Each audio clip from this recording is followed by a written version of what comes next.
Assalamualaikum warahmatullahi wabarakatuh. Di sini kami dari kelompok 4 akan menjelaskan tentang metodologi manajemen proyek yang mana beranggotakan saya sendiri Ayu Febriziana dan ada teman saya Muhammad Fajrul Fala dan yang terakhir teman saya Muhammad Usman. Untuk kali ini kita akan membahas tentang 5 pembahasan, yaitu yang pertama project initiation, yang kedua project planning, yang ketiga project execution, yang keempat project controlling, yang kelima project closure. Yang pertama yaitu project initiation.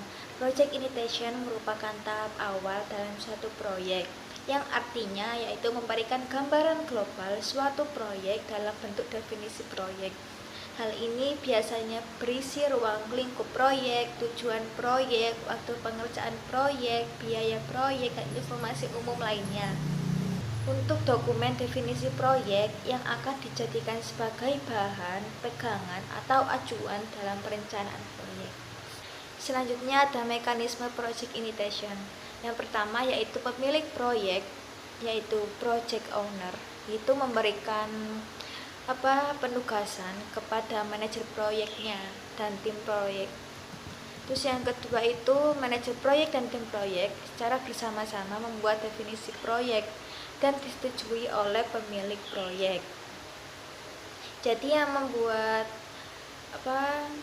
definisi proyek ini yaitu project initiation itu manajer proyeknya dan timnya. Setelah itu nanti akan disetujui oleh pemilik proyek itu atau project owner. Terus yang ketiga yaitu definisi proyek yang telah dibuat selanjutnya akan dijadikan sebagai acuan atau landasan dalam pembuatan perencanaan manajemen proyek. Setelah sebuah proyek didefinisikan, langkah selanjutnya adalah merencanakan proyek yang biasanya disebut dengan project planning. Pada intinya, perencanaan manajemen proyek ini adalah deskripsi detail dari definisi proyek yang telah dibuat.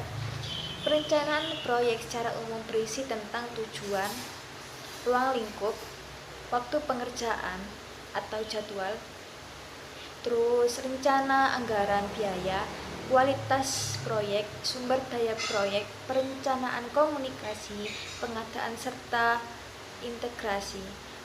Adapun tujuan project planning yang pertama yaitu mendefinisikan tentang ruang lingkup proyek. Terus selanjutnya yaitu membuat detail jadwal pelaksanaan proyek.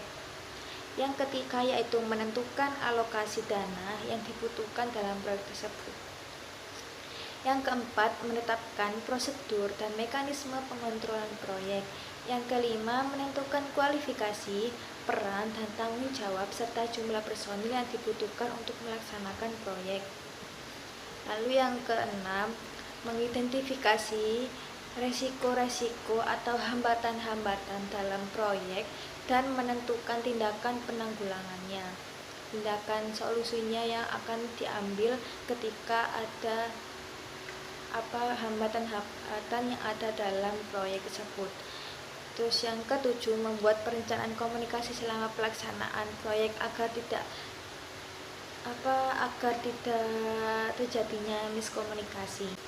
Terus yang terakhir yaitu menentukan dan menyetujui project baseline yang akan menjadi acuan untuk mengukur kinerja proyek.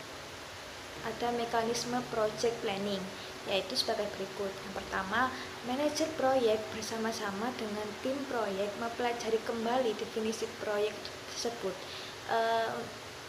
mempelajari kembali tentang project initiation yang telah dibuat itu. Nah, terus yang kedua itu membuat perencanaan manajemen proyek. Setelah mempelajari definisi dari proyek itu, manajer proyek bersama timnya harus merencanakan manajemen proyeknya berdasarkan definisi proyek yang telah dibuat.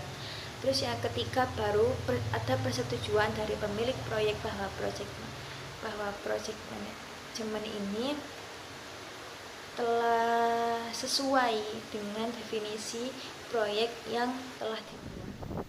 Selanjutnya yang ketiga yaitu terkait dengan proyek execution, di mana dalam proyek execution ini merupakan pelaksanaan atau implementasi sesuai dengan apa yang tertuang dalam proyek manajemen plan. Sedangkan dalam proyek execution ini sendiri memiliki beberapa tujuan. Yang pertama yaitu merealisasikan perencanaan proyek, yang kedua yaitu mengkoordinasikan dan juga mengoptimalkan kinerja tim proyek, dan yang ketiga yaitu merealisasikan perubahan perencanaan proyek. Dan juga di dalam proyek execution ini juga memiliki beberapa mekanisme. Mekanisme yang pertama yaitu terkait dengan pembentukan tim. Sedangkan mekanisme yang kedua yaitu terkait dengan bagaimana manajer proyek dan juga tim proyek dapat melaksanakan semua tugas yang telah tertuang di dalam proyek manajemen plan. Dan yang ketiga yaitu membuat laporan pelaksanaan proyek. Dan yang terakhir, yang keempat, yaitu mendapatkan persetujuan untuk setiap fase pekerjaan proyek yang telah. Yang kelima yaitu tentang penutupan proyek, di mana dalam proses ini itu merupakan proses yang terakhir dalam serangkaian kegiatan proyek yang telah berlangsung.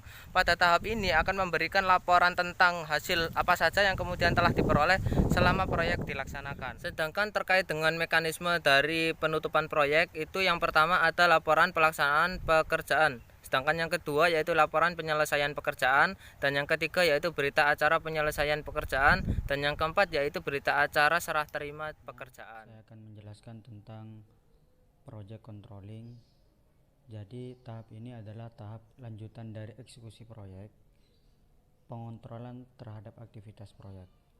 Maksudnya mengontrol apakah proyek sesuai dengan rencana awal dan sesuai dengan target atau belum.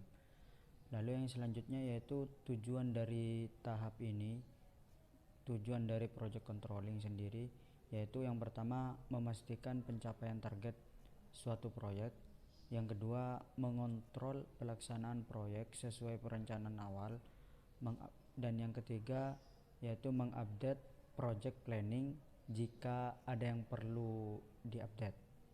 Lalu yang selanjutnya yaitu mekanisme dalam pelaksanaan proyek ini, yaitu ada 4. Yang pertama, pengontrolan terhadap waktu, cakupan dari kualitas proyek, jadi progresnya sudah sejauh mana serta sudah sesuai dengan rencana awal, lingkup maupun kualitas atau belum.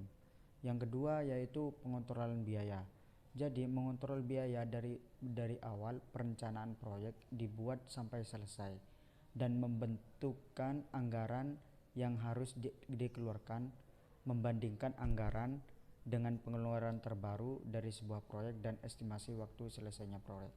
Dan yang ketiga yaitu membuat laporan kemajuan suatu proyek. Dan yang terakhir yaitu melakukan replanning jika pada hasil pengontrolan diperlukan perubahan perencanaan. Sekian penjelasan dari saya.